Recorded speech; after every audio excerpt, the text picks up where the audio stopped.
My wife has a removable face. I've never glimpsed what lies beneath it, but my best friend has. On our third date, I leaned in to kiss Samantha. She blocked me with her hand and said there was something I needed to know. I braced for the usual breakup speech. Instead, she said she had a removable face. I thought it was a metaphor. She lifted her chin and traced her jawline, telling me to look closely at the seam. It was almost invisible, but it was there. She said I couldn't ask why or how, non-negotiable. If I couldn't accept that, I should leave right then. She explained she had to remove the face every evening to disinfect it, or it would rot.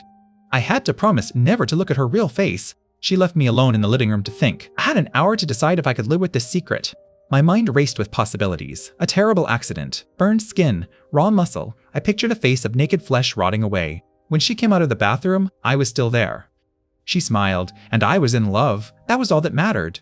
We dated, moved in together, and got married. By day, it was a typical relationship. I could almost forget about the face. But every night, without fail, she'd lock herself in the bathroom for an hour or two to clean the inside of her face. The curiosity ate at me.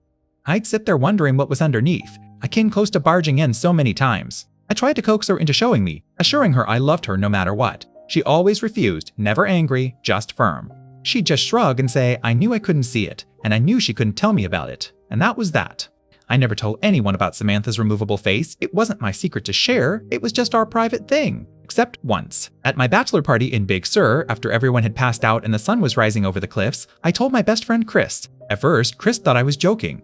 Then he had 1,000 questions I couldn't answer. What's underneath? I don't know, man. Chris said he'd have to take a look. He suggested I set up a camera in the bathroom, just to know, just once. I told him no. That was a violation of everything she trusted me with. I wouldn't do it no matter how curious I was.